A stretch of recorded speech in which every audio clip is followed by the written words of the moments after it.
જૂનાગઢ જિલ્લાના માંગરોળ તાલુકામાં છેલ્લા કેટલાક દિવસોથી પડેલા ભારે વરસાદ બાદ અનેક ગામો અને નીચાણવાળા વિસ્તારોમાં હજુ પણ પાણી ભરાયેલા છે.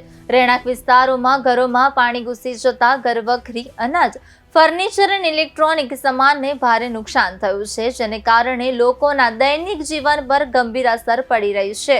વરસાદ બંધ થયા બાદ પણ પાણી ન ઓસરતા સ્થાનિક લોકોએ વહીવટી તંત્ર સમક્ષ તાત્કાલિક નિકાલની માંગ ઉઠાવી હતી, જેના અનુસંધાને તંત્ર હરકતમાં આવ્યું છે અને અસરગ્રસ્ત વિસ્તારોમાં પમ્પિંગ મશીનો અને અન્ય સાધનોની મદદથી પાણી કાઢવાની કામગીરી શરૂ કરી છે. પ્રશાસન દ્વારા સતત સ્થિતિ પર નજર રાખવામાં આવી રહી છે અને જરૂરી મુજબ વધુ ટીમો તૈનાત કરવામાં આવી રહી છે. બીજી તરફ નુકસાન ભોગવનારા લોકોએ સરકાર સમક્ષ સર્વે કરીને યોગ્ય વળતર અને સહાયની માંગ ઉઠાવી છે.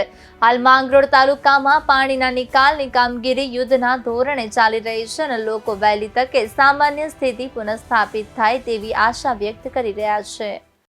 દામોદર ચામુડિયા મારું નામ છે. માંગરોળની મહાવીર મચ્છીમાર સહકારી મંડળીનો હું પ્રમુખ છું.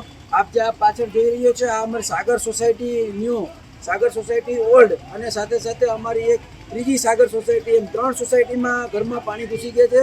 સાથે સાથે અમારા જૂના કારવાવાવ, લાડવાવાવ, મક્તપુર બૈડ વિસ્તાર, આ બધા વિસ્તારમાં અંદર લગભગ 300 થી 400 મકાનમાં પાણી ઘૂસી ગયા છે. હાલ આપ જોઈ રહ્યા છો, તંત્રએ અમને મદદ 100% કરી છે. આ પાણીના પંપો જેટલા પણ ચાલે છે, અમારા મામલતદાર સાહેબ શ્રી, પ્રાંત અધિકારી સાહેબ, કલેક્ટર સાહેબે આ સગવડતા અમારા માટે જૂનાગઢથી પણ મોકલાવ્યા છે પંપો. એનાથી અમે મેક્સિમમ પાણી કાઢવાનો પ્રયત્ન કરી રહ્યા છીએ. પણ વરસાદ એટલો બધી વધારે થયો, સિઝનનો આખો વરસાદ એક જ દિવસમાં થઈ ગયો, એના કારણે આ આવડી મોટી મુશ્કેલી અમારા ઉપર આવી પડી છે. અને આ બધા જ અમારા ઘરોમાં અમે માછીમાર લોકો આખા વર્ષનું રાશન સાથે રાખતા હોઈએ છીએ. આ અમારી સિઝન બંધનો પિરિયડ છે. અમારે ત્યાં લગ્નનો પણ સિઝન આ બંધ સિઝનમાં હોય છે, તો જેટલા પણ પરિવારોનું લગ્ન હોય એમનું પણ સંપૂર્ણ લગ્નનો ખર્ચનો અનાજ ને બનાજ બધું પલરીને ફેલ થઈ ગયું છે. અને આ બધા ઘરવાળાના ખાદ ખોરાકીની જેટલી પણ વસ્તુ હોય બધી સંપૂર્ણ નષ્ટ થઈ ચૂકી છે. આ 3 દિવસથી આ પરિસ્થિતિમાં છે. અમે મહેનત કરી રહ્યા છીએ, તંત્ર અમારી સાથે છે.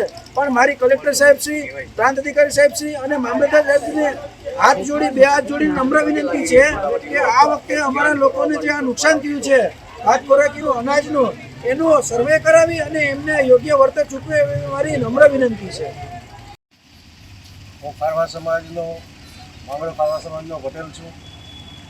આ જે વરસાદ પડ્યો, ઇતિહાસનો સૌથી વધુ વરસાદ માંગરોળમાં પડેલો છે, જેના કારણે અમારા માંગરોળ બંદરની ખારવાની સાગર સોસાયટીમાં ઘરોમાં પાણી ભરાઈ ગયા છે અને લોકોનું ખૂબ મોટા પાયે નુકસાન થયેલું છે.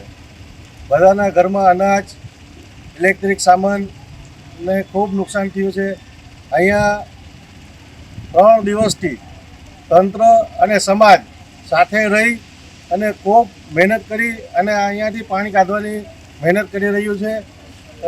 સરકારને મારી વિનંતી છે કે આનું, મામલતદાર સાહેબે આજે અમને મળવા આવ્યા હતા, અમે એની સાથે રજૂઆત કરી કે લોકોનું ખૂબ નુકસાની થઈ છે, અનાજ બગડી ગયેલું છે, તો સર્વે કરાવી અને લોકોને રાહત થાય એવી સરકાર પાસે અમારી અપીલ છે. આપણે જાણીએ છીએ માંગરોળ તાલુકામાં ગુજરાતનો સૌથી વધારે વરસાદ પડેલો, પાણી જેવા ભરાયા એવા સમાચાર તંત્રના કંટ્રોલ રૂમ ખાતે ફરિયાદ આવેલી. તાત્કાલિકપણે અત્રેથી પણ કલેક્ટર સાહેબને રજૂઆત કરેલી કે આપણે વોટર સક્શન પંપની જરૂરિયાત છે. કલેક્ટર સાહેબે તાત્કાલિકપણે જૂનાગઢથી 3 વોટર સક્શન પંપ છે એ માંગરોળ ખાતે મોકલી આપેલા. હાલ છેલ્લા 3 થી 4 દિવસથી 24 કલાક 5 વોટર સક્શન પંપ, 2 કેશોદથી મોકલવામાં આવેલા છે. 1000 ફૂટથી પણ વધારે પાઇપ દ્વારા અને 50 જણાથી પણ વધારે લોકોની ટીમ અને સ્થાનિક લોકોની મદદથી અત્યારે બંદરમાં સાગર સોસાયટી જે વિસ્તાર છે ત્યાંથી પાણી ખેંચવાની પ્રોસેસ ચાલુ હતી.